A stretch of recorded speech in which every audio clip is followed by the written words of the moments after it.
en 10 jours de Z-Event, de faire n'importe quoi, il y en a qui ont traversé la France et tout, ils ont réussi à récolter 16 millions d'euros. Combien d'années de retraite des boomers ça paye ? 5. 5 ans ? 16 millions, gros. Non, calcul quand même. J'en sais rien, je sais pas combien de retraités, mais... Ça paye... les retraites, c'est 400 milliards par an.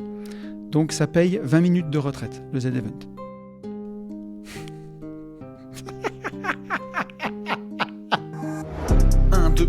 Test micro, les gentlemen sont plus qu'au niveau. De retour sont les super-héros, les vrais investisseurs frérots. Plus assez de doigts pour compter les lots, les pouces et les abos. Friday 10h, tu connais poto, ton rendez-vous, ta grosse dose d'IMO. Dédicace à tous nos haters qui font coucou en message perso. Savoir si là elle s'est laissée mort ou si on peut offrir les frais de port. Tu te demandes combien on pèse avec ton tout petit cerveau. Prends ton chiffre, multiplie par 2 et puis rajoute un 0.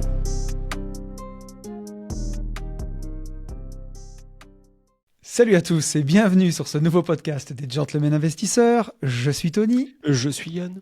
Et c'est un plaisir de vous retrouver sur ce podcast public. Merci d'être toujours plus nombreux à nous écouter, car les vues, les écoutes augmentent et on prend. C'est super cool. Merci à vous de partager avec vos copains de bureau, de tout ça. Ravi de vous retrouver. Yes. Podcast un peu à l'ancienne, dans le sens où on s'est décidé à enfin répondre à des questions. On a quand même des petits trucs à vous dire. On va essayer d'être extrêmement rapide. Je te propose qu'on prenne une question d'abord, à la rigueur. On prend une première question, comme ça on chauffe, tu vois. Allez, et après, on fera des petites annonces au première milieu. Question directe à 1 minute. C'est parti. Donc là, on a une question de... Ah, on n'a pas noté le prénom. On va l'appeler François. François, le français. François, il nous dit « Hello les GI, j'espère que vous allez bien tous les deux. J'hésite souvent à vous contacter pour vous poser quelques questions ou vous demander des conseils parfois, alors j'espère ne pas vous ennuyer avec mon message. » Non mais François, tu nous ennuies pas. C'est le but du jeu là. Utilise-nous, profites-en. Je voulais savoir ce que vous pensiez des prêts aidés pour accéder à la propriété, du type PTZ, donc le prêt à taux zéro, le prêt à l'accession sociale pour les primo-accédants et notamment à revenus modestes. L'idée serait d'avoir ce coup de pouce pour acheter une RP intelligemment, puis la revendre pour encaisser la plus-value et ensuite ouvrir d'autres possibilités. Ce que je n'arrive pas trop à déterminer, c'est si ce sont des prêts pièges du type Pinel pour du locatif ou au contraire, s'il ne faut pas se priver de ces aides pour activer l'effet de levier. Au plaisir peut-être de lire votre avis sur la question. Bonne journée à tous, François. Donc, on avait répondu à une question qui était pas similaire, mais un petit peu, tu sais, sur le bail, le BRS. Comment c'était ? Exactement, que j'avais appelé BSR. Oui, le BSR. Le bail de résolution solidaire ou le bail de... Attends, j'ai demandé à mon assistant, je me souviens plus ce que c'est le BRS. C'est pas grave, on a compris. Oui, tout à fait. Bail solidaire de... réinsertion. Non, j'en sais rien. Je sais pas. Bail solidaire de rien. Le bail réel solidaire, mon assistant m'a répondu. Okay. Donc c'était ça. Et on avait mis un petit peu nos... Quand même pas des vétos, hein, bien sûr, mais un peu des petits bémols là-dessus parce que tu n'es pas propriétaire du foncier sur un truc comme ça. Tu es propriétaire que des murs de ce que tu achètes. Et donc, à la revente, on ne sait jamais comment ça peut se comporter, comment tu peux être pénalisé. Donc... hormis ça, moi, si tu peux avoir, en tout cas, ce que je connais, le prêt à taux zéro, c'est hyper intéressant. Franchement, il ne faut pas s'en priver. Hein. Si tu peux le faire pour ta RP. Vas-y, mais ouais, parce que moi, la seule chose que je connais, c'est quelqu'un en fait qui est passé par là. Ok, voilà. Vas-y si tu veux. En gros, c'est pas du tout comme le Pinel et tout. T'as pas de. C'est différent, ouais.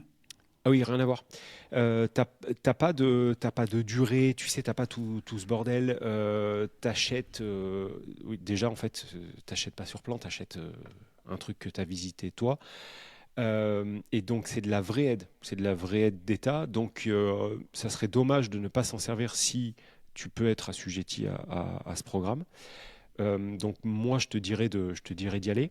Par contre, c'est pas pour ça qu'il faut pas acheter intelligemment, quoi.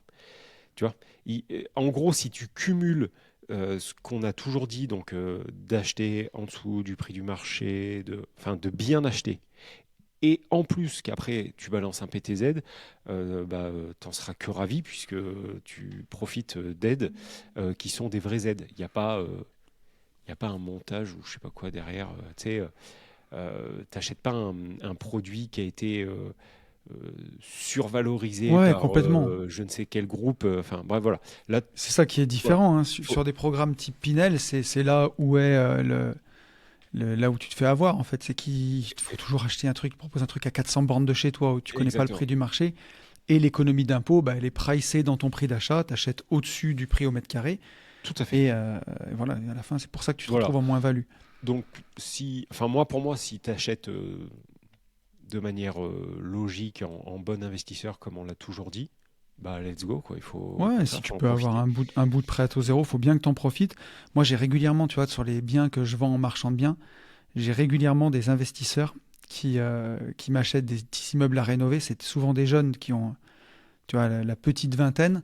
Ils ont du PTZ pour l'acheter. Ouais, ouais. Ils l'achètent pour leur résidence principale. Ils le rénovent, ils l'habitent, ils le revendent. Boum, la Le seul plus-value. truc, c'est que voilà, le PTZ est vraiment fait pour la résidence principale.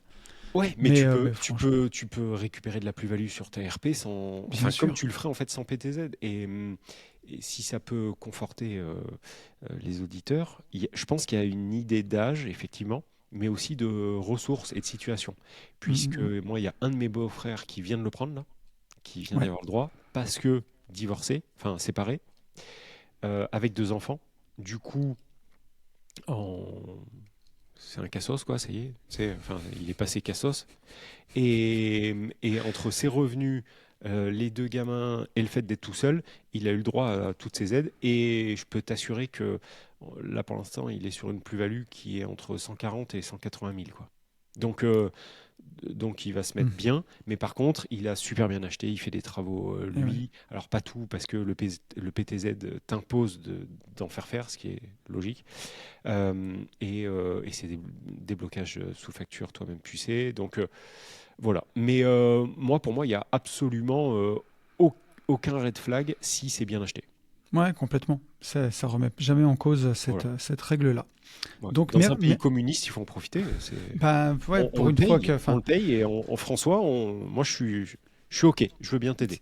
si tu peux avoir de la redistribution qui te bénéficie, parce que c'est un truc qu'il faut pas oublier quand même, hein, tous ces impôts qu'on collecte tout le temps. Allez, ça va me lancer sur le sujet. Voilà, le sujet dont je voulais parler aussi aujourd'hui.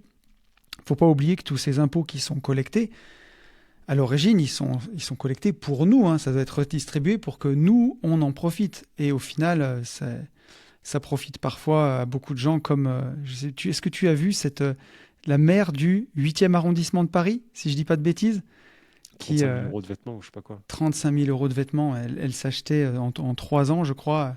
Elle avait une enveloppe de 1 000 euros de cash par mois, 990 euros, l'enveloppe qu'ont les élus. Et elle l'utilisait pour s'acheter des fringues. Tu sais que c'est même pas le fond qui m'emmerde, C'est-à-dire, c'est la forme. Elle est passée sur je non, ne moi, tout sais quel. m'emmerde, gros. Alors attends. Moi, ce qui a fini de me Ah, mais buter, ouais. c'est son aplomb sur je sais pas quel journal télévisé, où elle te dit, donc maire du 8e, pays français, hein, où elle te dit, ouais, bah moi j'en ai profité pour acheter des fringues. Bah ouais, meuf, mais bon, bah t'as qu'à balancer wesh, quoi. Et surtout Euh, qu'elle te dit, oui, j'en ai profité pour pour m'acheter acheter des des fringues parce que fringues. je voulais être bien sapé. Je voulais bien saper, exactement. Et là, je dis, bah, au final, enfin, je trouve que la Et façon dont elle en parle, elle remercie ses concitoyens de travailler pour qu'elle puisse ouais, avoir ses indemnités. ouais, C'est lunaire. non, c'est pas lunaire. C'est- Enfin, je comprends ce que tu veux dire, mais là, ça s'appelle se foutre de la gueule des gens, quoi. Ah ouais, Enfin, complètement. tu vois, c'est de l'arrogance. Essaye de faire le micro du millième sur ta boîte. Tu vas voir mon petit poteau, Ah, que mais ça va c'est venir sûr. taper à ta porte et que abus de Ah, mais bien là, et tout le bordel. si Donc, toi, avec l'argent de ta SAS que tu as gagné en vendant des immeubles, des nuitées de LCD, où c'est vraiment ton risque, ton travail, tu essayes d'aller t'acheter des fringues, mais tu vas voir comment ça va se ah passer, oui, hein. oui, oui, oui. Donc c'est pour ça, François, profites-en. Moi, à Hmm. titre perso, je vais demander à Volt, c'est mon cochon d'Inde. A priori, il l'autorise aussi, c'est bon, il a ses gamelles. de plaine, donc c'est bon. Vas-y. Mais non, donc ce que je voulais te partager, c'est que j'ai reçu un message d'un auditeur, en plus un auditeur vraiment très très sympa, hein, que j'avais rencontré par hasard sur le quai de la gare quand je suis monté voir Blink 182 à Paris, Ok. où il me dit « Ah mais non, tonton », on avait discuté, très sympa. Et il a réagi à un des réels qu'on a posté sur le compte DGI. Tu vois, le réel où je disais, il faut aimer les riches parce que si t'en veux aux riches ou que tu trouves qu'ils sont trop riches ou que c'est dégueulasse qu'ils soient riches, c'est des élastiques qui te freinent et qui te maintiennent dans la pauvreté. Et j'en suis convaincu parce que tu peux pas désirer obtenir quelque chose que au fond tu méprises ou que tu dégueules. Et il me disait, avec beaucoup de gentillesse, tu vois, il me dit, mais non, mais on peut être mesuré, bon Dieu, tu vois, pourquoi toujours être binaire? On peut trouver une voie du milieu. Et il me disait, moi, je trouve que quelqu'un qui gagne 150 000 euros par mois, ben, c'est OK. Mais quelqu'un qui a accumulé 1 milliard dans sa vie, ben, moi, je suis pas OK avec ça parce que c'est trop et parce que c'est forcément au détriment de quelqu'un d'autre. Et je me suis dit, ben non, en fait.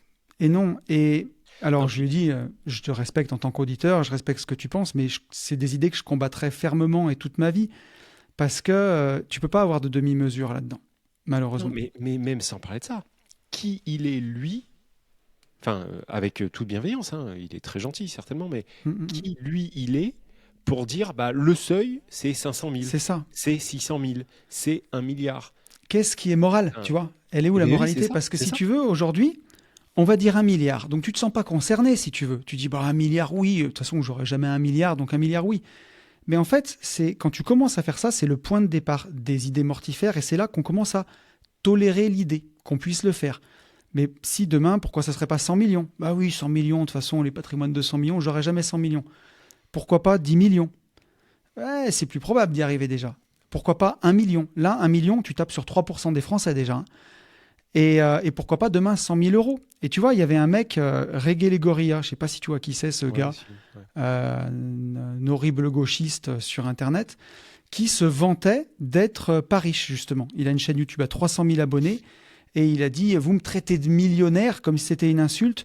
Je vous rappelle que j'ai fait les comptes et mon patrimoine n'est que de 220 000 euros. » Voilà. Sous-entendu, je suis quelqu'un de vertueux parce que je suis un peu pauvre. Mais je vais pousser l'extrême jusqu'au bout. 220 000 euros de patrimoine, c'est 13 ans de SMIC. Mais t'es qui pour accumuler 13 ans de SMIC 13 années, alors que t'as 30 ans. Ça fait même pas 30 ans que tu bosses et t'as accumulé 13 ans de SMIC. Par rapport à des gens qui sont en plein struggle, pour qui c'est extrêmement difficile, qui sont à un salaire de la faillite, qui sont à découvert 200 euros tous les mois, qui n'ont pas une thune sur leur compte. Toi, t'as accumulé 13 ans, mais tu te prends pour qui? Ben oui. Et donc, tu vois, quand tu veux laver plus blanc que blanc, oui, il y a un moment... Donc, j'ai commenté sur Fred quand même. Je lui ai demandé s'il avait un plan sérieux de redistribution pour cet argent. Ou si le projet, c'était d'accumuler 40 ans de SMIC, pourquoi pas 100 ans aussi, tant qu'on y est. En fait, je comprends notre auditeur, là, je comprends en plus qu'il essaye de trouver, en fait, je le comprends solutions. aussi. Et c'est pour ça que j'ai été hyper bienveillant avec lui. Par contre, à 41 ans, je peux l'affirmer, ça n'existe pas. Enfin, en fait, il n'y a pas de mesure, il n'y a pas de... Malheureusement, là-dessus, on est obligé d'être binaire. En fait, c'est ça. Et par contre, et puis, si tu veux, je serais vraiment pour qu'un gouvernement, quel qu'il soit, en France ou dans un autre pays, arrive à trouver une réponse à ça. Mais en fait, t'en as pas de réponse. La réponse, c'est que si tu es dans une société qui reconnaît le mérite, la réussite et le fait que tu peux librement entreprendre, si demain tu dis 1 milliard, c'est trop. Quand les gens disent oui, Elon Musk, il a une fortune de 500 milliards, vous vous rendez pas compte? Il est sûrement très riche, Elon Musk, et il a sûrement plusieurs dizaines de millions sur ses comptes. Mais peut-être même 1 milliard, j'en sais rien. Mais il n'a pas 500 milliards, c'est la valeur de sa boîte. Si demain l'action Tesla, elle chute, bah, il retombe à la 3e ou 4e fortune. Ouais, et puis les gens s'en rendent pas compte. Il a surtout fait un truc que nous, on n'a pas fait. Bien sûr. Voilà. Mais tu vois... Et si face à ce qu'il a fait, il y a une valeur qui est mise et que c'est consommé, bien sûr. En fait, c'est OK. Et quand ils te disent il l'a pris dans la poche des gens, non, c'est juste le reflet de la valeur qu'il a créée. Et surtout quand aujourd'hui, nos gouvernements, que ce soit la Fed aux États-Unis ou la Banque Centrale Européenne, appuient sur un bouton pour imprimer de l'argent en permanence, le stock d'argent, les mecs, il n'est pas fixe. Hein.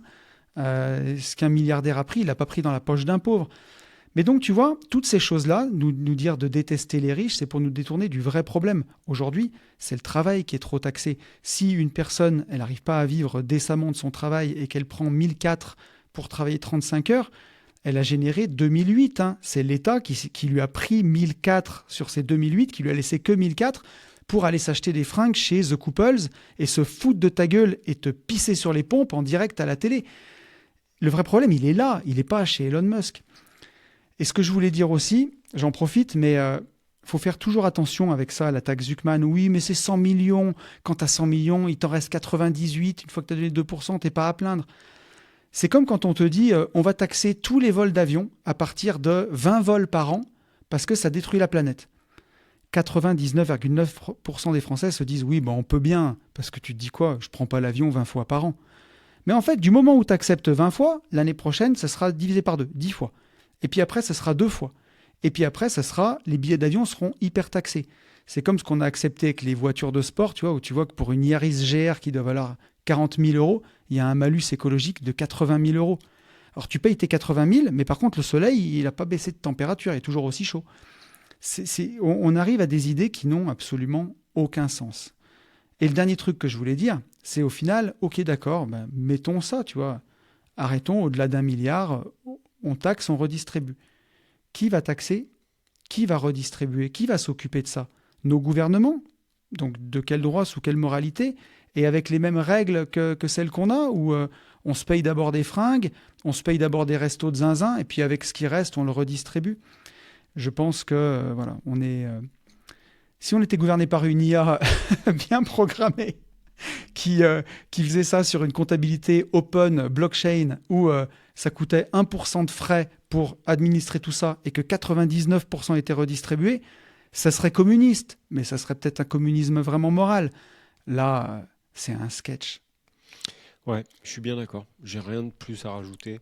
Bon, voilà, on va pas en faire une affaire d'État, justement. Mais c'était... Et pour cet auditeur, je sais pas si j'ai dit son prénom, si je l'ai dit... Je l'ai pas dit. Non. Donc, tu étais bien entendu le bienvenu sur les podcasts. Bien sûr. Bien entendu pour discuter et tout. Mais voilà pourquoi on ne sera jamais d'accord avec ces idées-là. Mais en fait, tu vois, moi, là, je suis mesuré. Franchement, je pourrais être d'accord, moi, avec ces idées. À condition que ça fonctionne. Si. De limiter la richesse ? Non, mais pas forcément limiter la richesse. Mais ce que je veux dire, c'est qu'il te dit, c'est trop binaire. Effectivement, là, dans la façon dont on parle, c'est extrêmement binaire. Moi, il y a 6 ans, 7 ans de ça, je croyais encore à ce monde de bisounours. Je voulais y croire. Moi aussi, bien sûr. Je voulais y croire. Le truc, c'est que la réalité des faits, c'est que ça ne fonctionnera jamais. Jamais. Voilà. Maintenant, si on a le Elon Musk de la bien-pensance, tu vois, peut-être qu'un jour, il va éclore, ce mec. On a un mec qui nous fait rouler dans des voitures, c'est des piles. Bon. Peut-être qu'il va apparaître, peut-être qu'il va trouver une solution, et peut-être que je dirais, putain, pourquoi pas ? Mais aujourd'hui, dans le monde dans lequel on vit, ça ne fonctionne pas. Et on le voit tous les jours, on le constate tous les jours. Et si les gens qui nous gouvernaient avaient la solution, la France se porterait beaucoup, beaucoup mieux, même s'ils n'avaient pas vraiment la solution, qu'ils avaient un début de solution. Mais Or, surtout je crois qu'ils sont dans un état bien pire que cet auditeur ou que nous. Ils sont encore plus, ils plafonnent encore plus à des kilomètres. Ils comprennent rien. Quand tu vois l'autre blaireau en chef qui t'annonçait il y a 2 ans sur un journal aussi, je ne sais même plus qui c'était ce ministre, je crois que c'est le maire, qui disait le bitcoin, ils ont mis 100 000 euros, aujourd'hui, ils ont perdu 40%, le bitcoin il a 60. Et espèce de trou du cul, là, tu dis quoi, on est à 125, tu vois, et tu te dis que tous ces gens gèrent notre fric, à la limite qui gèrent leur fric n'importe comment, ça me fait chier parce que c'est un peu du mien, mais qui gèrent en plus mon fric, en plus du leur n'importe comment, c'est... Voilà, et en plus on te fait des leçons. C'est la façon, tu vois. Non, puis c'est... pour moi, c'est toute l'idéologie qui est mortifère. C'est du moment où tu penses que le problème dans ta vie, le fait que tu sois pas assez riche, pas assez beau, pas assez successful, pas assez grand, pas assez tout ce que tu veux, ça vient pas de toi et tu peux pas le régler toi, mais c'est toujours ton voisin. Le plus riche, ou parce que c'est un arabe, ou parce que c'est ci, ou parce que c'est ça, et toujours aller dire oui, mais c'est à cause de machin, à cause de machin, à cause de machin. En fait, c'est toi qui as la responsabilité de ta vie, et c'est pas le voisin. Tu peux reprendre ta souveraineté, ta responsabilité en travaillant sur tes investissements, en travaillant sur toi, en avançant. Bien sûr qu'on n'a pas toujours tous le même jeu de cartes à la naissance, mais au poker, bah, y a des mecs qui arrivent à gagner avec une main pourrie. Donc, tu peux redémarrer. Puis cette Peu expression, importe le jeu que tu as, tu peux faire quelque chose et arrêter d'aller toujours accuser son voisin ou machin ou Pierre ou Paul. d'autant plus aujourd'hui. Et- Aujourd'hui, quand tu vois que tu as des mecs, tu vois, par exemple, moi le premier, hein, je disais, sans savoir en fait, je disais le dropshipping, effectivement, ouais, c'est mort. Tu vois, maintenant qu'on a un pied dans le e-commerce, dropshipping, c'est mort. Ouais, ouais, ok, très bien. On a fait un call avec un mec qui fait 7 millions par an en dropshipping. et oui. Donc, moi, Janus Alus Valgus, j'étais beau là à lui dire le dropshipping c'est mort. Ah oui, 7 millions, ouais, c'est mort, c'est bien mort. Par contre, je suis à Dubaï pendant que toi, Janus Valgus, tu es dans ton dépôt et que tu te fais raser dans tous les sens. Bref, voilà, donc aujourd'hui, et en plus, ce mec, c'est un mec lambda, franchement. Euh, En 90, tu n'avais pas Internet, tu n'avais pas cette ouverture. Surtout, je reste convaincu qu'aujourd'hui, si tu veux, sans faire des milliards, mais avoir un side business, faire un peu plus de thunes et un peu mieux vivre, alors oui, tu te feras toujours plus taxer. Ça, je suis absolument d'accord. Mais aujourd'hui, tu as des solutions qui existent. Enfin, tu as Internet, quoi, en fait. Internet a ouvert. Là, le mec en France, aujourd'hui, qui veut rien faire, qui dit j'ai pas de taf, je trouve pas de taf, je peux rien faire et qui est dans la rue, je vais violenter plein de gens, mais en fait, il le veut. Voilà. En Alors, France, tu meurs pas de faim. En Haïti, tu crèves la dalle. En effectivement, France, ce que tu vas dire, ça va être. je suis désolé, mais avec tout ce qu'on lâche, tu as peut-être une personne sur 50 ou 60 qui est dans une misère énorme et qui ne le enfin, qui est dépassée par plein d'événements, dépression, divorce, machin Hmm. bidule. Mais tu as plein de gens Mais c'est qui sûr, mais branlent absolument là, mais parce alors, qu'ils ont en fait décidé de quand, rien foutre. quand tu dis ça, ce qu'on va te dire, c'est que tu crois que les gens qui sont au RSA l'ont choisi, tu crois J'en qu'ils ai sont rien à contents. branler. Mais en fait, ils se rendent pas compte, les gens qui vont te dire ça, que en fait, cette perfusion d'aide sociale sous laquelle on te met, elle te maintient dans cette pauvreté. C'est comme une léthargie. Elle t'endort. C'est comme ta petite perfusion de drogue que tu as tous les mois. Si tu libérais le travail, que tu redonnais aux gens l'envie d'avancer et que du coup, tu arrêtais de taxer ce putain de travail, c'est ce que je disais, de mettre la moitié de charge, le mec qui irait faire un boulot, même sans qualification, il serait déjà payé le double de ce qui serait payé. Tu serais payé à ta juste valeur pour ton travail. Mais bien sûr. Mais et tu vois, il y a aussi des gens qui vont dire quelque chose qui est pour le coup vrai. C'est-à-dire que je suis sûr et certain que tu peux tout perdre en l'espace d'un an. Ça, j'en suis Mais c'est convaincu, j'en certain. ai toujours été convaincu. Par contre, il y a un truc où j'ai toujours eu la tête sur les épaules, et c'est pareil pour toi et c'est pareil pour les boîtes qu'on a, et voilà, c'est que ce qui fera que si je dois dégringoler parce que toutes les boîtes partent à la cave, je dégringolerai, mais pas tant que ça non plus, pour une raison très simple. C'est que j'ai toujours eu l'idée de ne pas augmenter mon putain de niveau de vie en fonction de mes revenus, dividendes, société, appelle ça comme tu veux, en tout cas de ce que je génère. Euh, Sauf que ça, je m'aperçois que même dans notre entourage proche, il y a des gens qui le comprennent, mais qui n'arrivent pas à l'appliquer. C'est-à-dire qu'ils vont scaler leur vie comme ils scalent leurs revenus ou leur boîte. Et là, tu prends, enfin, à mon sens, tu es en danger en fait en permanence. Tu remets la ceinture sur le ring tous les jours où tu te lèves. Et le jour où il t'arrive quoi que ce soit, si ça dégringole, c'est la merde. Et donc, ces gens, si eux, ils se retrouvent dans la rue, euh, forcément, je les plaindrais un peu plus parce que il leur manquait juste un truc, c'est l'éducation financière, mais il Bien manquait que sûr. ça. C'est-à-dire, ils ont créé de la richesse, ils ont créé de la valeur, ils ont mis des choses en place qui ont fait que ça a fonctionné. Par contre, il leur a manqué juste un tout petit truc, c'est ne pas dépenser, sans parler de plus, mais dépenser autant que leur niveau de vie a ce qu'elle est. Et si vous ne faites pas ça, nous, on peut... Moi, je peux avoir une maison en vue mer aujourd'hui. Je peux avoir des quads, des je sais pas quoi, comment ça s'appelle les barbecues, pas barbecues, des braseros, toutes ces merdes. Ouais, ouais, ouais, bien sûr, on peut avoir. Ok. Par contre, si ça, c'est au détriment et au risque Bien sûr. que s'il y a 2 boîtes sur les 6 qui déraillent, que je me retrouve dans la merde, c'est même pas en rêve. Ça m'a mis des ballons. Mais oui, c'était rigolo.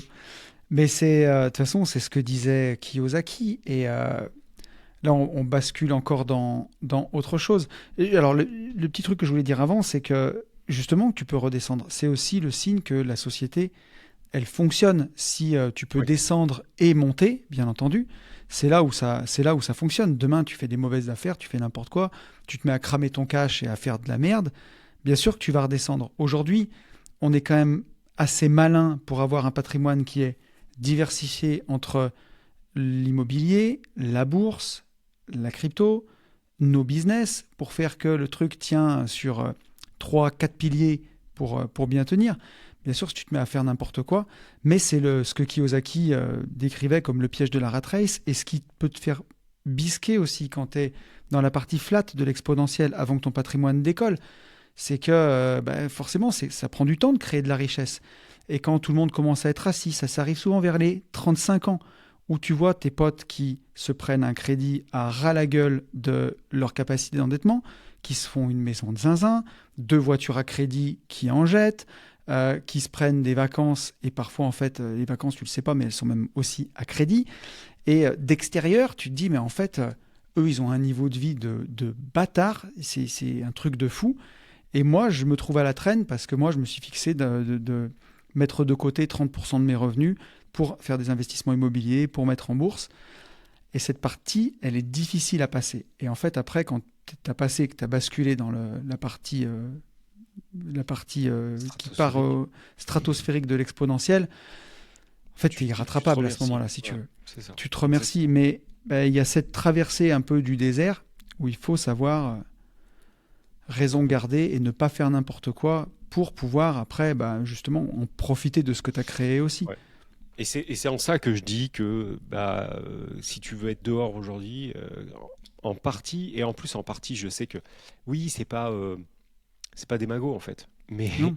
mais la réalité la réalité des faits, ouais, c'est en partie ça. Même si là c'est très caricatural, mais en France tu crèves pas de faim, tu me le feras pas, tu me Non, le feras non. pas.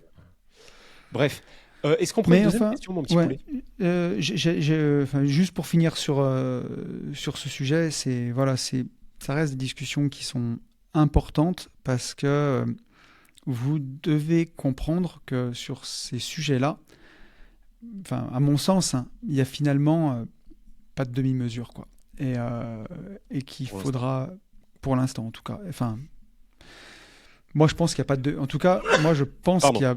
je pense qu'il ne peut pas y avoir de demi-mesure avec les gouvernements marxistes qu'on a, hein, que ce soit... C'est sûr. Là, on se pose la question. Alors, au moment où sortira ce podcast, on aura sûrement un nouveau gouvernement ou pas. Et les gens sont passionnés et se demandent qui est-ce qu'on aura. Mais au final, je vous le spoil, hein, on aura un marxiste. Après, il faudra avoir sa sensibilité. Est-ce que c'est un marxiste d'extrême gauche? Est-ce que c'est un marxiste de centre droit? Ou est-ce que c'est un marxiste d'extrême droite? Mais en tout cas, ce sera un marxiste. Je pense que ça sera la gauche. Un marxiste d'extrême gauche ou de gauche. Non, Quoi. pas d'extrême gauche, de gauche, je pense. Tu te rends compte qu'on en est en France à voter pour des gouvernements de gauche alors que on en est à taxer 56% du PIB. Tiens, tu veux rigoler? J'ai publié Ça peut me faire rire.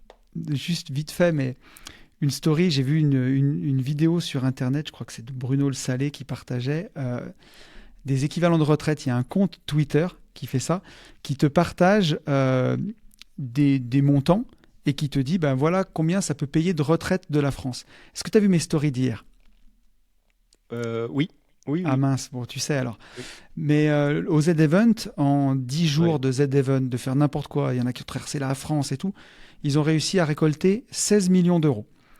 Combien d'années de retraite des boomers ça paye?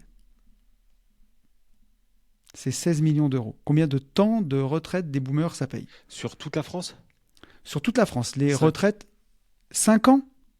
16 millions, gros. Non, calcul quand même. Ben, j'en sais rien, je sais pas combien de retraités, mais Ça paye, les retraites, c'est 400 milliards par an. Donc ça paye 20 minutes de retraite, le Z-Event. ah non, mais quand j'ai dit 4 ans, Ah, si vous n'avez Je pas la pensais- vidéo, je faut pen- je mater la pensais tête que de Yannou. eh oui, je pensais que tu me disais non, quand même. Non, non. Ah, mais quand même dans l'autre sens. Ouais. Par exemple, la fortune d'Elon Musk, Attends. l'homme le plus Redis-moi riche du monde, le montant des retraites, c'est combien? c'est Con- 400 milliards par an. Pardon. Donc la de fortune la d'Elon Musk, tôle. si tu veux, si demain Elon Musk, on le capture, on lui pique Tesla, on la vend au prix, hein, tu vois, au prix de la bourse, hein, et qu'on récupère 500 milliards, on pourra financer 1 an de retraite. Bon, il n'y aura plus Tesla, après il n'y aura plus de voitures électriques, il n'y aura plus rien, donc il faudra trouver une autre boîte à voler, peut-être Amazon, je sais pas, ou C'est Apple. impossible. Putain. Ouais. Mais tu vois, je suis très content de ne pas les avoir, ces chiffres. Et la capitalisation mondiale de Bitcoin, au moment où on enregistre ce podcast, on a un Bitcoin à 125 000 $. Si tous les gens qui avaient du BTC en faisaient don à la France, tu vois, Ouais, donnaient ouais. tous les Bitcoins à la France, ça nous permettrait de financer 5 ans de retraite. Ah, donc les 5 ans, tu vois, ils étaient là. Et tout l'or du monde nous permettrait de financer 5 ans de plus. Ouais, bah, qu'est-ce que tu veux que je Non, te- j'exagère. Donc, sur l'or, j'ai pas regardé. Mais la capitalisation de l'or, je crois qu'elle est plus élevée, hein. c'est- Euh, Allez, trêve de bavardage. On a des questions, mon gars. Les auditeurs, mais c'est ils drôle nous quand même, écoutent, tu vois. Mais je sais pas si c'est drôle, en fait. Je crois que ça me fait plus trop rire. Non, c'est pas drôle. C'est catastrophique. Ah oui, non, l'or, infligeant. j'exagère. Ça nous permettrait de payer quand même. Attends. Ah, donc on a quand même une solution, monsieur. Attends. Si on avait tonton. tout l'or du monde, parce que quand même c'est intéressant, si on avait tout l'or du monde, on pourrait quand même payer 55 ans de retraite. Donc c'est pas dégueulasse. Donc attention, La j'ai solution, trouvé là, du peut-être coup. une Ouais. solution Mm. pour financer les retraites sur les 55 ans qui arrivent, voler tout l'or du monde. Et si on arrive en plus à braquer Elon Musk, bon, ça nous laisse. Oui, ça nous laisse ça nous 50 laisse un an plus de du plus. coup. Donc 50. on arrive à 60 ans. Non, 1 an de plus. Ah, Le ah oui, j'ai Bitcoin, dit un an de 50 plus. Ah oui, c'est Ah vrai, oui. Bitcoin. Donc Elon Musk plus les BTC, on est à 61 ans. Et en bon communiste et français et fier de l'être, est-ce qu'on devrait pas du coup mettre un billet sur le mec qui pourrait nous faire ça, tu vois? Est-ce que nous, en bons citoyens, on devrait pas dire on dépense 200 000 balles pour le mec qui capture Elon Musk et... Allez. Allez, ça suffit. Donc, on prend une nouvelle question. On a une Je sais question pas qui. de Marco. Marco qui nous dit « Voici un résumé de la situation. Avec ma conjointe, on a trouvé un appart pour en faire notre résidence principale. Lors de la visite, on a découvert qu'il était toujours occupé, ce qui n'était pas précisé dans l'annonce. L'agent immobilier nous a assuré que la locataire partirait avant la vente et qu'un congé pour vente avait été envoyé. On a donc fait une offre au prix, mais ensuite on apprend que le bail de la locataire a expiré en janvier 2025, qu'elle cherche un logement, mais qu'elle ne pourrait pas être partie à temps. J'ai voulu ajouter une condition suspensive sur la libération du bien, mais l'agent nous a clairement dit que les vendeurs ne l'accepteraient pas. Pour sécuriser le bien, on a donc accepté de ne pas mettre cette condition, mais en contrepartie, j'ai demandé un compromis long pour avoir le temps de régler la situation avec la locataire. L'offre a été acceptée par les vendeurs. Depuis, l'agent immobilier met une énorme pression pour signer rapidement. Tu m'étonnes, il veut ça comme. Tu connais, il a dû signer le leasing pour son Audi S3. Et quand j'ai rappelé ma condition de compromis long, il m'a dit que ça ne serait pas possible. On veut acheter ce bien en nous sécurisant, mais l'agent est plus un frein qu'une aide et complique la négociation. Mon but est d'éviter une galère avec une locataire qui s'attarde ou qui arrête de payer. Du coup, je voulais avoir votre avis. Avez-vous déjà été confronté à ce genre de situation? Comment me conseillez-vous d'aborder la négociation pour trouver un terrain d'entente et finaliser cette transaction dans de bonnes conditions? Tu veux que j'aille vite? Vas-y, poulet. Tu vas te retrouver dans une galère, mon gars. Mais un truc monumental. Voilà. Pour moi, acheter... Je parle de RP, hein, c'est une RP là. C'est une ERP. Acheter une ERP où il y a des gens dedans, c'est jamais. Enfin, alors là, non. C'est red flag direct. Et Et alors, si ils sont dedans et qu'ils doivent partir, mais que l'agent IMO me dit oui, mais ça va bloquer le vendeur, nique ta race, en fait. Voilà, très bien, pas de souci. Garde-toi ton taudis, va te faire enculer et je vais chercher une autre maison. Moi, à aucun moment, je signe quoi que ce soit. Et là, j'ai un peu peur qu'il soit déjà un peu les pieds dedans. Ça, pour moi, c'est sur de la RP où vous voulez loger, ne jamais acheter un bien occupé. Ou alors il faut qu'il y ait quelque chose qui dise que à telle date, le locataire ou qui sais-je partira. Mais sinon, je signe rien. Voilà. Alors, Et je pense que là, il va falloir être très très fin négociateur. Enfin, ouais, non, en fait, j'en sais rien. je serais un poil plus mesuré que toi pour un truc, mon Yann. C'est que, tu vois, pour sortir de la formation arbitrage de patrimoine en ce moment... Ah, j'en ai pas parlé de ça, tiens. Non. J'en parlerai un petit peu tout à l'heure. Parce qu'elle sort elle sort dans une semaine pour le podcast privé à moins 30% et dans 15 jours pour... Elle est sortie. Ah. Eh non, on est le 31 octobre. Ah oui. Eh, c'est Halloween. Eh oui, c'est Halloween ce soir, tiens. Donc, joyeuse Halloween à tout le monde. La formation sort dans une semaine pour le podcast privé. Elle sera moins 30% pendant la semaine. Et après, elle sortira pour tout le monde dans 15 jours, donc dans le podcast qui sort dans 15 jours, à moins 20% pendant une semaine. Mais donc, bref, je sors de cette formation-là et dans certains cas, un bien vide se vend plus cher qu'un bien occupé. Et c'est souvent le cas. Donc là, le fait qu'ils aient eu l'appartement occupé d'un locataire, peut-être que ça leur a permis d'avoir un prix qui est aussi plus intéressant pour cette résidence principale. Attends. Donc la question que je regarderais, c'est est-ce qu'il y a de la plus-value latente ? Vous l'avez acheté pour votre ERP, est-ce que c'est une affaire qui vaut vraiment le coup ? Ou est-ce que tu peux encore la laisser tomber ? Ça, pour moi, c'est la première chose. Ensuite, c'est vraiment la première chose à regarder. Ensuite, est-ce que... Attends. Oui. Imagine, il y a beaucoup de plus-value latente. Donc, ils ont bien fait. Si les locataires sortent jamais... qu'on appelle beaucoup. Non, mais ouais. Alors, jamais. Qui nous sommes pour dire que c'est assez ? Non, mais si c'est, je sais pas, s'il y a 30 ou 40 000 balles de plus-value là-dessus, latente, et que moi, le locataire, ne sort jamais. Alors, ça dépend, encore une fois, il faut voir si c'est un énorme cassos qui a tagué les murs et le truc est ravagé. Auquel cas, tu l'as acheté ravagé, un peu plus ou un peu moins ravagé, tu achètes en connaissance de cause. Est-ce que c'est quelqu'un qui est de bonne foi et qui a juste du mal à se loger et qui va partir ? Aujourd'hui, il faut le faire pricer. Moi, j'en ai déjà sorti 2, si tu veux. On les a sortis en dialoguant. Oui, mais sur l'ARP, bro. Et j'en ai sorti un, mais c'est un local commercial judiciaire pour le coup, où je suis allé au bout de la procédure. Attends, moi, mon problème là dans l'énoncé, c'est qu'il y a RP. Est-ce que c'est de la RP pour y vivre ou c'est de la RP juste pour faire un... Mais leur RP pour eux, tu veux dire ? Oui. Mais pour l'instant, de toute façon, ils habitent quelque part. Est-ce qu'ils ont donné leur dédite ? Est-ce que vous êtes propriétaire de votre RP ? Voilà. Et moi, si d'après ce que je comprends, c'est leur RP. Ils ont acheté cet appartement. En tout cas, ils le veulent pour faire une RP. Voilà. Si d'un côté, toi, tu as rendu ton appart à une date, tu as fait ce que demande la vie logique, quoi. Tu as donné une date butoir et que tu prends le risque de ne pas avoir l'appart pour lequel tu payes, mais en plus que la locataire peut rester 3 piges, c'est du délire. Est-ce qu'elle va rester 3 piges si tu es logé en attendant c'est tous des trucs à calculer. Est-ce que c'est vraiment intéressant ? Pour moi, là, il y a, tu vois, là, la différence, encore une fois, si c'est pour y vivre. Moi j'ai de l'expérience de marchand là-dedans, si tu veux. Non, mais bien sûr. Mais là, Poulet, tu te positionnes en marchand. Moi, ce que je vois, c'est que si, admettons, ils sont jeunes, c'est leur début, tu vois, voilà. Pour moi, en 3 ans, tu peux foutre ton couple en l'air, tu peux te prendre la tête. Là, pour le coup, l'auditeur qui nous écrit, c'est un investisseur. Mais j'en sais rien. Ah non, mais je te le dis, moi. Ah, d'accord, ok. Oui, je te le dis, c'est quelqu'un qui a investi, qui a l'habitude de faire ça. En tout cas, qui a l'habitude d'investir. C'est différent. C'est pas son premier achat. Ok. Non, moi, ce que je dirais, c'est que déjà, juste, il y a des red flags, des trucs qui puent. Le fait que c'est pas indiqué qu'il y a un locataire sur l'annonce. Quand tu visites, il y a un locataire. Au compromis, on te dit qu'il y a un congé pour vente. Tu l'as pas vu, le congé pour vente. Est-ce qu'il a vraiment été déposé ? Est-ce qu'il a été déposé dans les temps ? Est-ce qu'on est bon ? Est-ce que tu as la preuve qu'il y a des gens qui sont gentiment allés demander à la locataire de libérer les lieux? Tu as un agent IMO qui te met la pression pour faire alors que tu as un compromis long. C'est vraiment pas bon signe.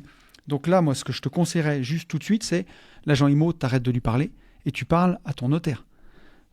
Et tu respectes les dates qu'il y a dans l'acte que tu as signé, dans le compromis. Ça, pour moi, ça me paraît juste évident. Et ensuite, je pense qu'à un moment, il faut que tu aies accès à cette locataire, que tu ailles la voir, que tu ailles lui parler et te rendre compte par toi-même si c'est quelqu'un qui est à la recherche active d'un logement ou pas. Et puis voir, pareil, voilà, je fais gaffe à ce qu'on dit, mais à quelle catégorie socio-sociale tu as affaire, quoi. Est-ce que tu as affaire à quelqu'un de très bonne foi qui va partir et il y a des choses que tu sens, ou est-ce que tu as affaire à un énorme cassos qui en fait a décidé qu'il resterait là jusqu'à ce que ce soit la force publique qui vienne le déloger, quoi. Donc voilà ce que je te dirais jusque-là, mais moi j'arrêterai de parler à cet agent IMO, parce que quand tu dis que tu as un compromis long et qu'il te dit que ce ne sera pas possible, en fait il n'est pas plus fort que le compromis. Et juste une chose, quand je vois ça, je me pose la question de où est-ce que tu as signé ton compromis? Parce que moi, j'ai fortement l'impression que ça sent un compromis d'agence. Exactement. Et parce alors la notaire, ta ou ton notaire, normalement, il ne sera pas passé, il va te défendre. Exactement. En tout cas, il te défend et il t'explique ce qu'on est en train de t'expliquer, quoi. Et après, moi, ce que je peux lui dire, c'est que si, une fois qu'il aura rencontré le locataire, s'il s'appelle Alan, c'est que c'est moi qui lui ai envoyé, c'est mon punk à chien pue la pisse, et que du coup il faut vite se barrer. Voilà, ça c'est... Mais et j'en profite pour en rajouter une, les compromis en agence, là c'est pareil, tu vois, il n'y a pas de... Mais bon, un peu de demi-mesure, Boudiou, il n'y a pas de Boudiou là.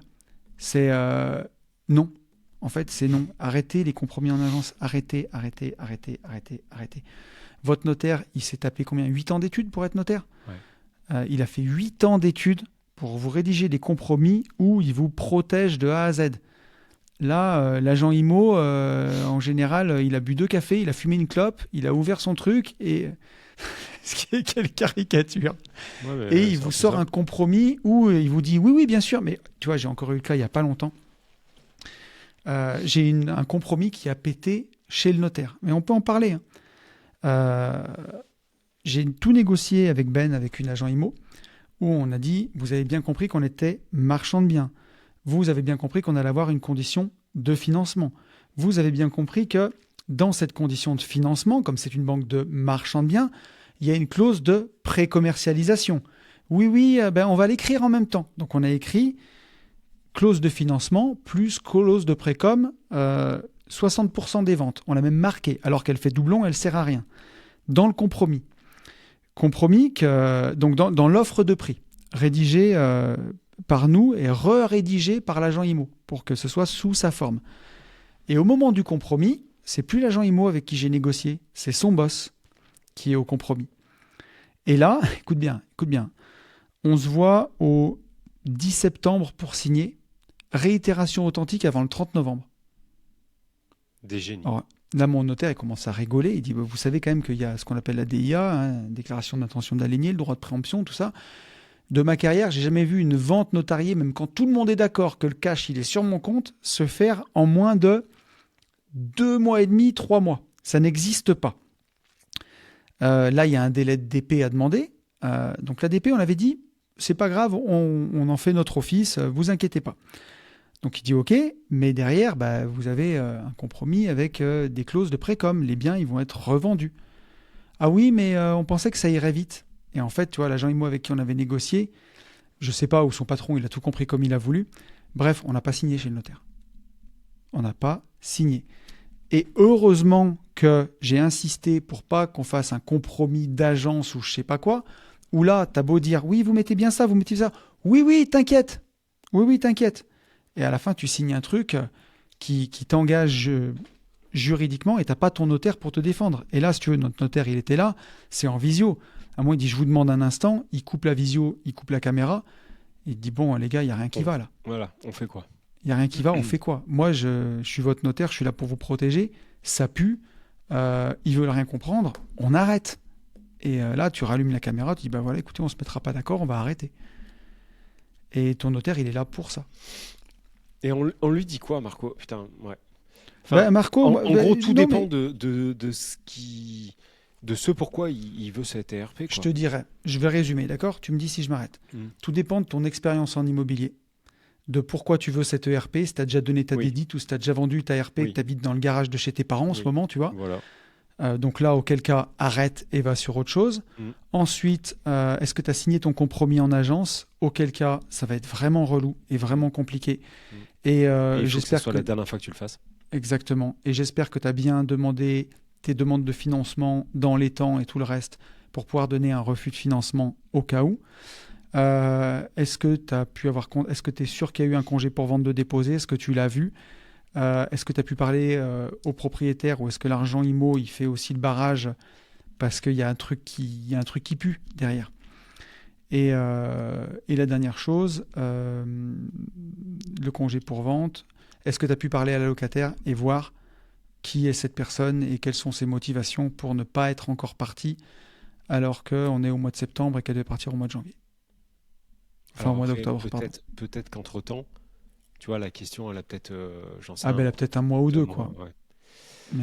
Mais en tout cas, Mais Marco, ouais. donne-nous des infos, on sera ravis de Mais moi, c'est savoir. red flag, ça. Ça, je ça peux donne. t'assurer que là, entre Ouais, l'agent ouais. IMO, le truc, le machin, red flag, c'est bon. Mon chantier de l'enfer, je l'ai eu, j'ai connu, j'ai vu.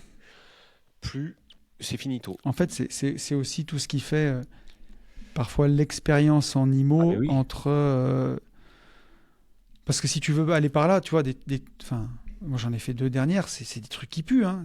Non, mais c'est des trucs qui puent dans un mode marchand. Et là, je suis complètement. Oui, Moi, c'est le sûr. nombre de trucs qui puent que je gère dans ma carrière pro, mais par Oui, contre, je comprends. en perso, jamais. Parce que ce que je peux te dire, c'est que la seule fois où ça, j'ai eu à le gérer pseudo en perso, tout a volé, quoi. Ça a duré 6 piges et tout a volé. Couple, tout.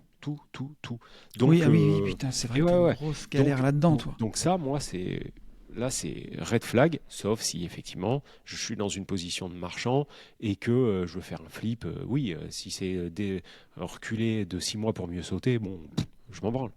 Et c'est pour ça, c'est ça que je veux savoir. Mais bon, on aura répondu à Marco et Mais fais-nous tu vois, un retour. typiquement, c'est sûr qu'il y a des red flags à soulever quand tu dis je veux mettre la condition que le bien soit libre et qu'on te dit que- non, ils accepteront pas. Ah, Ok, c'est peut-être parce qu'ils savent à qui ils ont ouais, affaire dans leur ouais, logement. on est d'accord. Et ainsi de suite. C'est Ça, toujours pareil, tu vois. Si tu peux te loger en attendant, il faut voir à quel prix tu achètes le bien parce qu'il vaut. Ce que je veux dire, si l'appartement vaut 200 000 euros et que tu l'achètes 120 000 et que tu dis oui, je le veux libre, on va dire non, mais en fait, vous n'avez pas compris. Vous le payez 120 justement parce qu'il y a un cassos indélogeable dedans. oui, Et on mais s'en là, débarrasse pour ce si prix-là. si c'est clair au début, c'est clair à l'arrivée. Le truc, Exactement. c'est que là, il n'y a rien qui est clair Non, au non, début. c'est sûr et certain. Avant de rendre la vie à nos auditeurs, Attends, on rend la vie à personne. Il nous reste une question, mon pote, là. Non, mais attends, non. Alors, il ne nous reste pas une question, mon petit lapin, parce que je veux qu'on dise, je veux qu'on parle de ce qui nous attend en 2025 et en 2026. Ah, ok. Et ça va au moins prendre 5 minutes. Alors, il y a des gens qui vont peut-être couper maintenant, mais peu importe. Et du coup, après, on sera plus dans le timing. Ok. La prochaine, par contre, mets bien un jour notre petit fichier. Ah, c'est à jour, mon poulet, pour la prochaine fois. Pour les gens qui nous demandent, la prochaine fois qu'on se retrouvera, ça sera maintenant en janvier pour le Mastermind Entrepreneuriat. On le refait, on fait 29 et 30 janvier. exactement. Donc à peu près la même formule que l'année prochaine. Ça sera dans la Loire, donc le 29 et 30 janvier. Mastermind sur l'entrepreneuriat global. Donc management, reprise de boîte, vente, qu'est-ce que j'oublie? Business, internet, j'oublie forcément un, voire deux Ouais. trucs. Reprise de société, Je l'ai dit. création de société, Ouais. gestion de société, comment entreprendre quand on n'a pas de salariés, comment Exactement. dépasser toutes ces croyances dans l'entrepreneuriat, business Amazon, reprise d'entreprise, questions avec notre avocat fiscaliste sur tous les sujets que vous pouvez imaginer, Donc on anime ça, Yann et moi, plus Team GI, donc avec Ben et Fab. Il y a Eric qui sera avec nous, il y a Mika, ton associé, qui sera avec nous. Il y aura Julien Cos, notre avocat fiscaliste. Exactement. Donc toute la team. Et Donc Eric, ça, bien entendu, aussi. Je ne l'ai pas dit, Eric. Si, je l'ai dit. Moi, je l'ai dit. Donc ça, c'est en janvier. Séminaire suivant, ça sera un séminaire enduro. C'est ouvert à absolument tout le monde, même si vous n'avez jamais fait de moto. Ce n'est pas un séminaire où on va s'envoyer sur les murs et dans les arbres. On va découvrir l'enduro comme on découvrirait le surf. Donc voilà, c'est ouvert à tout le monde, que vous ayez le permis ou pas, puisqu'on a trouvé des solutions pour les gens qui ont leur moto, ceux qui n'ont pas leur moto mais leur permis, ceux qui ont pas le permis et pas la moto. Bref, il y en a pour tout le monde. C'est ouvert bien évidemment à la jante féminine. N'hésitez pas à nous rejoindre. Ça va être une semaine de colonie de vacances où on bossera forcément un petit peu et où on fera des randos moto les après-midi. Ça va être incroyable, c'est garanti. Le séminaire qui suivra, donc ça c'est du 8 mars, je dis une bêtise là? Du 6 mars peut-être. C'est du 8 au 14 mars, si je te dis pas de 8 au bêtises, 14. exactement. Et après, en avril, on aura le séminaire Rando. Je vais éternuer. Pardon. Séminaire Rando qui aura lieu en Auvergne au mois d'avril. Et donc du 19 au 25.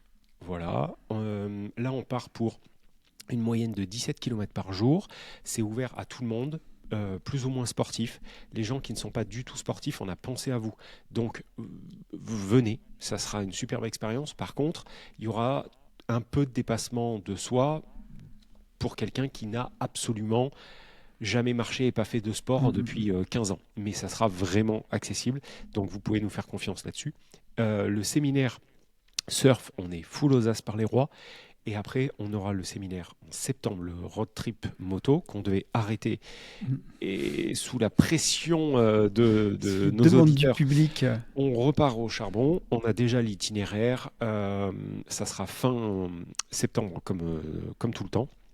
Et voilà, donc vous pouvez déjà, si vous avez des questions, nous poser des questions, il n'y a aucun problème. Et dernier point, après moi je vous rends votre vie, le 1, 2, 3 décembre 2025, donc là, pour tous les gens qui veulent scaler vraiment fort sur Amazon, qui ont potentiellement la formation d'Alex, Mika et moi-même, venez nous rejoindre sur un event qu'on refait. Je pense que ça sera la dernière fois, mais je pense, je suis pas sûr. Donc c'est en Auvergne, vous pouvez venir nous rejoindre pendant 3 jours, on va vous satelliser, sachant que l'année dernière ça a super bien fonctionné, on a eu des retours incroyables, on a un mec qui aujourd'hui, Benjamin, salut à toi, qui nous fait des 40 000 par mois de CA, donc si vous avez envie de changer de vie, de créer un nouveau business ou alors de pousser votre side business au niveau supérieur, ce séminaire est fait pour vous, et si vous avez des questions, vous m'envoyez en DM ou peu importe, et je répondrai. Voilà. Bien. Il nous reste quand même une dizaine de minutes, mon poulet. C'est pour toi, hein. C'est pour ton rendez-vous. Eh ben, non, mais j'ai pas rendez-vous, mon pote. Enfin, si, j'ai rendez-vous, mais j'ai du temps là. Ah d'accord, vas-y. Non, mais tout à l'heure, tu m'as dit j'ai rendez-vous. Et j'ai rendez-vous à 14h et c'est 13h26, okay. Donc on a un peu de temps. Non, qu'on fasse des podcasts quand même qui durent 1 heure, ça serait bien. Je t'aurais proposé de prendre une dernière question qu'on avait, qui peut être très intéressante, et ça me permettra aussi de boucler un petit peu sur le projet que j'ai en cours et qui sort dans une semaine, la formation arbitrage de patrimoine. Ce sera intéressant aussi, je pense. Et je pense que ça va intéresser aussi beaucoup de gens, une question qu'il y en a pas mal de gens qui se posent. Salut les GI, je prévois d'être rentier dans les 4 à 5 ans qui viennent. J'aurai du cash sur lequel je vais vivre en plus de mon IMO. J'aimerais protéger mon cash et en même temps le faire travailler pour en vivre. J'aurai 2 à 2,5 millions normalement. Donc c'est joli, hein. C'est assez impressionnant. Oui, c'est propre, plus que propre. C'est plus que propre. Comme Tony, je suis investi sur le SP500. On parle sur tous les réseaux d'investir sur ces ETF SP500. Il y a des centaines de milliards et des milliers de milliards même qui sont déversés sur ces ETF. Or, ces ETF sont hyper concentrés sur la capitalisation des 7 valeurs phares, Amazon, Tesla, Facebook, Google, etc. Elles sont super chères par rapport aux autres. même si elles ont des perspectives révolutionnaires, donc pas si chères au final. Mais au moindre coup de grisou, par exemple décès d'Elon Musk ou autre, on risque d'avoir un gros crash sur cet indice. La solution est-elle plutôt de passer sur du MSCI World, même s'il est aussi très concentré sur ses valeurs, donc plutôt bof, ou l'indice SP500 Equal Weight, donc qui équipondère toutes ces sociétés, ou autre solution. Merci les amis, Nicolas. Alors, tu veux répondre? Démarre. Ouais.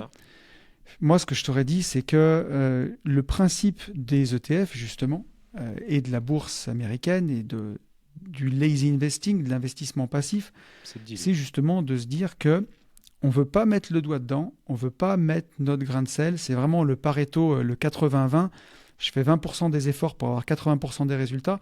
Et là, c'est le Pareto extrême, c'est je fais 1% des efforts pour avoir 80%, 99% des résultats en achetant tout simplement le marché.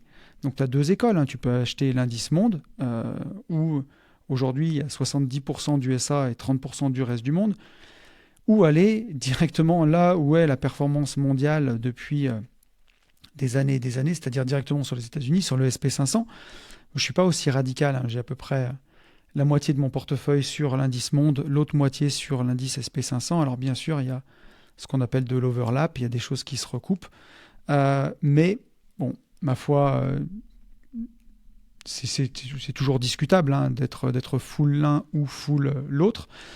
Ce qu'il y a de sûr, c'est que j'irai pas mettre mon grain de sel là-dedans en prenant un indice qui est équipondéré.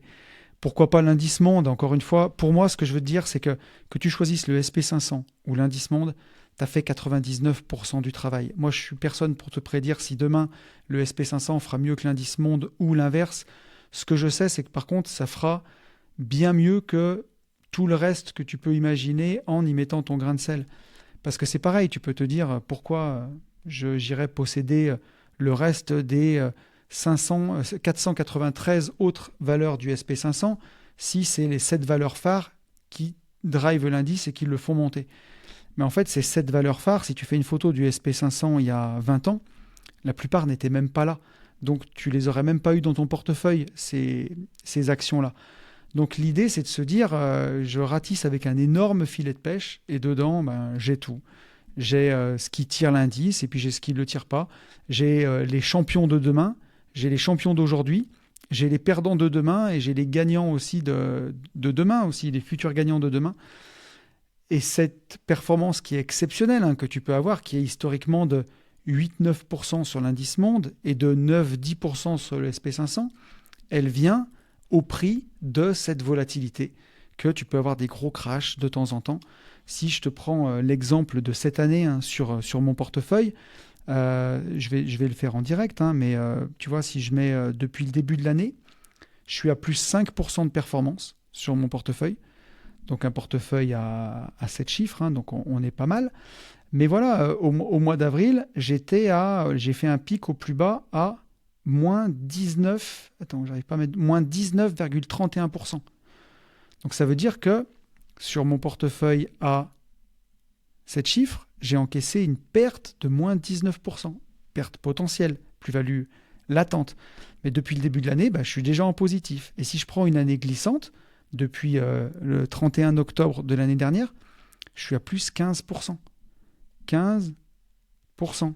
C'est colossal. Ça veut dire que je n'ai pas commencé de travailler chaque mois, que j'ai déjà une somme à 5 chiffres qui rentre tous les mois. Donc, voilà, ça vient, cette performance exceptionnelle, elle vient avec ce prix-là, avec ce prix de la volatilité. Et finalement, quand tu regardes ton portefeuille, alors je vais cacher les montants dessus. Ouais, je ne vais pas trop en montrer. Mais ce que je veux dire par là, c'est qu'au final, je vais montrer que la courbe ne bouge pas. Je fais attention sur Internet quand même. Tac, enregistrer. Bouge pas. Ce sera pour visuel pour ceux qui ont Internet. Mais voilà un peu, moi, sur les 6 dernières années, à quoi ressemble la courbe. Et au final, oui, hein, tu vois, le crack Covid, on ne le voit presque plus. Le crack 2022, il commence à s'atténuer. Tu vois, là, tu as le Covid, là, tu as le crack 2022 et la crise des tarifs Trump. Et au final, sur le long terme, plus ça va, plus ça monte presque comme une droite avec les DCA. Donc, oui, ça sera inconfortable à mon sens. Alors bien sûr, il faut que tout ce que tu vas faire, ça s'intègre dans une logique patrimoniale. Je ne suis pas en train de te dire de faire all-in avec ton patrimoine sur du financier. Mais si ponctuellement, comme moi, tu te tapes un moins 20% sur ton patrimoine financier. Moi, aujourd'hui, mon patrimoine financier, il représente 40% de mon patrimoine global. Ça veut dire qu'au final, j'ai perdu 20% de 40%, donc mon patrimoine global n'a baissé que de 8% ce mois-ci, pendant la crise des tarifs Trump. C'est ce que j'arrive à vivre et je l'ai très très bien encaissé. Donc, il faut que ça s'inscrive dans ta logique patrimoniale globale. Pour moi, c'est vraiment essentiel. Et donc, j'en profite vite fait, mais c'est ce que je développe en long, en large et en travers dans la formation arbitrage de patrimoine, comment arbitrer tout ça.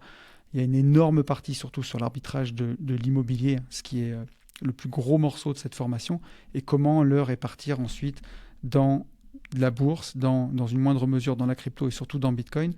Voilà, j'ai passé beaucoup de temps sur ce programme. Ça synthétise tout ce que je connais. Ça sort la semaine prochaine, donc le 7 sur le podcast privé à moins 30 et le 14 novembre pour tout le monde sur le podcast public à moins 20%. J'ai rien à rajouter. Qu'est-ce que tu veux que je rajoute à ça? C'était bien. Ouais, t'es d'accord? Oui. Je suis d'accord avec absolument tout. Donc on est bon. Non, mais là je peux rien dire de plus. À part, le seul truc que je dirais, c'est que j'ai plus confiance en fait en la robotique, si on peut appeler ça comme ça, qu'en l'humain.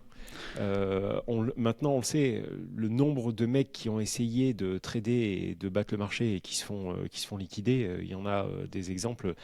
À la boulangerie, quand vous parlez de bourse, on vous dit non, j'ai mon oncle Roger, il a boursicoté, il a perdu trop d'argent. Mais pourquoi? Parce qu'en fait, c'est des gens qui essayent de jouer le marché et qui perdent. Je pense réellement enfin, c'est même pas je pense, j'en suis sûr, c'est ce qu'on fait depuis des années. Il faut juste se fier à la partie robotique. Et quand bien même si ça partait en couille, on l'a déjà eu dit, hein, si le S&P ou le MSCI passait complètement à trave, je pense qu'on aura d'autres questions à se poser parce que aujourd'hui c'est ce qui tient le monde. On est dans un pays capitaliste, même s'il y a des gens qui le réfutent encore, c'est la vérité. Si demain le S&P ou le MSCI passe complètement à trave, il faudra juste qu'on trouve des armes. Voilà, donc complètement. Voilà, donc mais je suis d'accord avec toi. Tant qu'on croira au capitalisme, on croira au MSCI World, au SP500, et le jour où ce système s'effondre, on aura d'autres soucis à gérer que ça. Tout à fait. Et si tu crois pas au capitalisme, c'est que tu n'es pas dans ce monde-là. Oui, voilà. Tout à fait. Il y a beaucoup de gens qui n'y croient pas, mais par contre, aujourd'hui, c'est ce qui définit ce monde actuel. Ce que je peux te dire par là, c'est que là, si tu as un portefeuille de 2 à 2,5 millions, moi, mon capital a doublé. C'est moins de 5 dernières années. Je fais plus de 100% sur 4 ans et demi avec les marchés. Imagine-toi, 100% de 2 millions, c'est 2 millions d'euros sur 4 ans. Là, si tu veux, après, tu rentres dans une autre dimension. C'est ce qui te permet d'atteindre des patrimoines à 8 chiffres. Et là, tu sors de... Bien sûr qu'au début, on vise tous l'indépendance financière et on peut s'arrêter là, mais quand tu sais passer de cet immobilier, tu vois, je vais retomber sur la formation arbitrage de patrimoine, je ne vais pas trop en faire, mais c'est vraiment ça, de passer de ce qui est logarithmique, l'immobilier devient une courbe logarithmique, je tape dans le micro, sur le long terme, où ça plafonne, parce que plus tu gardes tes biens immobiliers, si tu les gardes plus de 20 ans en espérant vivre de tes rentes, tu vas te taper déjà des travaux au fur et à mesure du temps, peut-être des risques d'impayés si tu ne fais pas tes travaux, ta fiscalité qui augmente. Si tu as la sagesse de le vendre au bon moment pour passer sur du financier, là tu passes sur l'exponentiel et sur des trucs qui doublent. Les performances passées ne présagent pas des performances futures, mais qui doublent tous les 4 à 6 ans en ce moment, de façon exponentielle, sans impôt pour le coup, hein, tant que tu ne vends pas. Enfin, Yannou, quand on s'est rencontrés, c'est quelque chose que tu faisais pas, on en a parlé.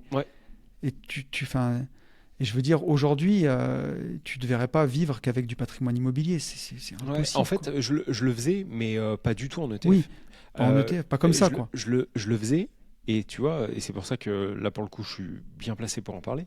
Je le faisais en payant des gens qui Mm. me vendaient la lune, enfin, qui me vendaient la lune, qui pensaient battre le marché. Et en fait, ces Bien mecs-là, je dis pas que j'étais en négatif, loin de là, mais j'étais à 3%, c'était la Et fête ouais. du slip, quoi. Donc, et c'est pour ça que je dis, je crois plus en la robotique qu'en l'humain, Ah, vraiment. mais c'est sûr. Et sur le long terme, c'est ce qui permet d'atteindre des patrimoines qui sont exceptionnels et d'atteindre aussi des Et niveaux de d'aller vie beaucoup plus vite. dont tu n'aurais jamais pu imaginer. Il faut Atteindre, toujours de quoi. tout. Voilà, ça, Exactement. je reste Mais par persuadé de ça. contre, c'est sûr et certain que ça s'inscrit dans un patrimoine global. Exactement. Il faut, voilà. Et que ça corresponde aussi à ta vision, à ta façon de voir les choses et à ton style. Tu peux pas, si tu n'as jamais fait d'immobilier, si tu n'as jamais fait de bourse, tu peux pas passer de full immobilier à full bourse en un claquement de doigts. C'est impossible. Il y a vraiment toute une éducation à se faire et à voir comment on supporte la volatilité. Et pour ça, les livres, ça suffit pas. Il faut le vivre, hein. C'est vrai. Voilà, mon pote. Ok, bon bah là On est peut plus rendre leur vie aux gens. On est plus que bien. Nous on vous dit tout le temps la même chose. Bonne écoute, c'est une certitude, mais surtout qu'il faut passer à l'action. Et pour tout ça, foncez en visite. Ciao. Salut à tous.